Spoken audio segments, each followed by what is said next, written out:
Baik, Assalamualaikum warahmatullahi wabarakatuh. Baiklah, murid-murid semua, hari ini kita teruskan lagi sesi pembelajaran Bahasa Melayu tahun 3 bagi unit yang ketiga yang bertajuk Penjodoh Bilangan. Okay, tapi sebelum tu, cikgu nak terangkan kepada murid-murid semua mengenai objektif pembelajaran kita pada hari ini.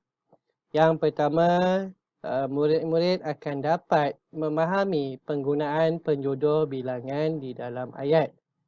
Dan yang kedua, murid-murid akan dapat membina 5 ayat berdasarkan penjodoh bilangan yang diberi. Itu adalah objektif pembelajaran kita pada hari ini. Baik, sebelum tu cikgu nak terangkan dahulu apa yang dikatakan dengan penjodoh bilangan. Baik. Penjodoh bilangan ialah kata nama yang menjadi pasangan kepada kata bilangan, iaitu sebagai penerang bentuk atau keadaan kata nama yang mengikutinya. Baik, itu adalah maksud penjodoh bilangan. Dan kebiasaannya di dalam ayat kita akan jumpa penjodoh-penjodoh bilangan. Baik, di antara contoh-contoh penjodoh bilangan, seperti helai, bilah, batang, biji, botol, keping, jambak, buah, utas dan laras. Baik, ini hanyalah sebahagian sahaja contoh-contoh penjodoh bilangan. Sebenarnya ada banyak lagi penjodoh bilangan. Tapi cikgu tuliskan di sini hanya beberapa contoh sahaja. Baik, kita pergi dahulu kepada penerangan mengenai helai, penjodoh bilangan bagi helai. Helai adalah untuk benda yang nipis dan lebar. Contohnya seperti helaian kertas, tudung. Okey, itu kita gunakan penjodoh bilangan helai. Baik, kalau kita lihat ke sini, tudung. Tudung ada ditunjukkan sini ada dua. Jadi, kita gunakan dua helai tudung. Kalau satu, kita gunakan sehelai tudung sahaja. Baik, yang kedua, bilah. Bilah ni untuk benda yang tajam sahaja. Contohnya, gunting dan juga pisau. Parang pun boleh gunakan penjodoh bilangan bilah. Dan yang ketiga, batang. Batang ni untuk benda yang panjang sahaja. Contohnya, pensel, pembaris, pen, galah. Kalau benda tersebut dia panjang, kita gunakan penjodoh bilangan batang. Baik, dan yang keempat, biji. Okey, biji ni untuk buah, sayur-sayuran dan benda yang kecil. Contohnya, kalau kita lihat di sini, apple. Okey, buah. Okey, sebiji apple. Ini pula guli. Sebiji guli. Okey, kalau sayur-sayuran, contohnya tomato. Sebiji tomato. Seterusnya, botol. Botol adalah untuk benda yang diisi di dalam botol. Okey, maaf ada sedikit kesalahan ayat di sini. Okey, benda yang diisi di dalam botol. Contohnya botol air, gam botol dan sebagainya. Baik, seterusnya ekor. Okey, ekor adalah untuk semua jenis haiwan. Okey, cikgu contohnya, cikgu tunjukkan di sini hanya 2 ekor haiwan iaitu kucing dan juga burung. Kalau gajah, harimau pun kita gunakan ekor. Baik. Dan yang seterusnya ialah pasang. Okey, pasang ni untuk benda yang berpasangan.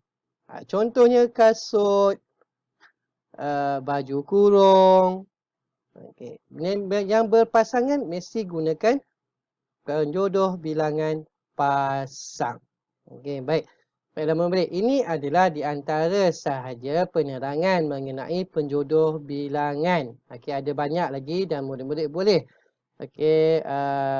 cari dalam internet ataupun di mana-mana buku mengenai penjodoh bilangan. Sebenarnya ada banyak. Ini hanya beberapa saja yang cikgu terangkan di sini untuk kefahaman murid.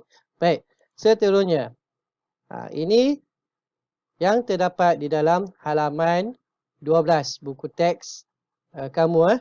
Baik, kalau kamu semua boleh lihat di sini ya. Di sini ada penerangan mengenai penjodoh bilangan dan juga contoh-contoh penjodoh bilangan dan juga penerangannya. Baik. Dan jika lihat di sini ya, di sini ada beberapa contoh penjodoh bilangan. Okey, contohnya kat sini helai, bilah, batang, biji, botol. Okey. Baik, di sini saya nak terangkan mengapa ada perbezaan. Contohnya contoh kat sini ada 3 helai. Di sini ada sebilah. Baik, sebilah kalau ada perkataan itu menunjukkan satu. Okey, satu. Okey, satu. Tapi jika benda tersebut melebihi satu, kita gunakan bilangan benda tersebut. Contohnya kat sini, 3 helai kertas. Beberapa biji butang. Okey, di sini. Jadi, dia menunjukkan bahawa benda itu banyak. Bila banyak, kita kita lihat kepada beberapa bilangan benda-benda tersebut. Tapi kalau ada satu saja, di hadapan penjodoh bilangan tersebut, tambah sebilah gunting, sebatang pembaris, sebotol gam. Okey, itu menunjukkan dia hanya ada satu sahaja. Baik, saya harap murid-murid semua dapat memahami penggunaan penjodoh bilangan ni ya. Baik, saya nak pergi kepada tugasan ataupun aktiviti kita pada hari ini. Oleh kerana kita dah menggunakan jadual PDPR 2.0 yang baharu, jadi masa kita agak panjang. Okey, buat permulaan ni untuk yang kali pertama ni masa awak panjang. Ada 3 masa bahasa Melayu bersama dengan saya. Jadi tugasan awak sekarang ni ataupun kamu sekarang ni, yang pertama sekali ialah salin nota yang saya berikan ini. Okey, yang saya berikan ini penjodoh bilangan dan juga contoh di bawah ini. Okey, di mana awak perlu salin? Salin nota tersebut di dalam buku bahasa Melayu, buku tulis bahasa Melayu. Kalau boleh, saya nak murid-murid semua sediakan satu buku khas untuk tata bahasa. Awak boleh salin nota yang saya berikan ini. Ini adalah tugasan 1. Baik, kita pergi kepada tugasan yang kedua. Okey, tugasan kedua di dalam buku aktiviti pada halaman 13. Okey, jika lihat di sini, okey, ada satu gambar yang menunjukkan satu projek yang dijalankan oleh Hazim dan juga Alia. Okey, di dalam gambar ini ada beberapa benda yang perlu kamu masukkan di bawah ataupun di ruangan tempat kosong yang diberikan berdasarkan penjodoh bilangan. Biji, gulung, ikat, buah dan juga pasang. Baik, contohnya kalau kat sini awak tengok biji. Apa yang berbiji? Okey, apa penjodoh bilangan biji? Contohnya mangga. Okey, mangga. Baik. Kamu semua masukkan benda-benda yang terdapat di dalam gambar tersebut ke dalam ruangan yang telah diberikan di dalam ini. Baik, ini untuk tugasan kedua di dalam buku aktiviti. Baik, bagi tugasan yang ketiga. Okay, tugasan yang ketiga masih lagi dalam buku aktiviti pada halaman ke-14. Okey, baik. Arahan dia, bina ayat menggunakan penjodoh bilangan berdasarkan situasi di bawah. Tajuk dia tokoh ibu misali. Baik, di sini ada 6 benda di sini. Ada bunga, ada beg tangan, ada tudung, ada jam, ada baju kurung dan juga ada kasut ataupun sepatu. Baik. Dan di sini juga ada ditunjukkan satu contoh. Again, contoh di sini, Alia bercadang untuk memberikan nenek sejambak bunga. Sejambak bunga pada gambar nombor 1. Baik, saya dah tuliskan di sini beberapa penjodoh bilangan berdasarkan gambar. Okey, yang pertama sejambak. Yang kedua sebuah.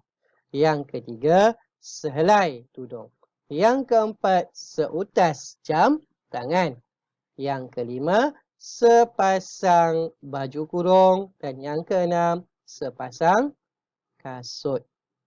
Okay, kenapa ada dua sepasang di sini? Sebab benda ini dia menunjukkan benda yang berpasangan. Jadi penjodoh bilangan yang digunakan adalah sepasang. Baik, saya nak murid-murid semua siapkan tugasan yang saya berikan ini.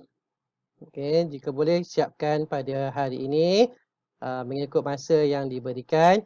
Kerana selepas ini pada pukul 11 pagi nanti kita akan ada satu sesi tutorial. Masih lagi bersama dengan saya dan saya akan berikan link untuk tutorial tersebut ya.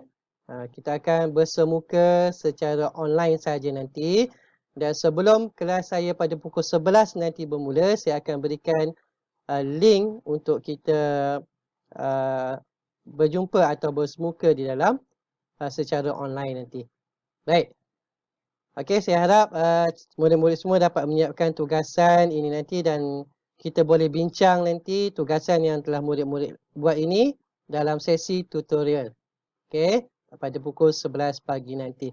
Baik, saya rasa setakat ini saja penerangan saya, pembelajaran saya dan saya harapkan murid-murid semua dapat menyiapkan tugasan yang saya berikan. Baiklah, semoga kita dapat berjumpa lagi nanti. Okey, sekian, terima kasih. Assalamualaikum warahmatullahi wabarakatuh.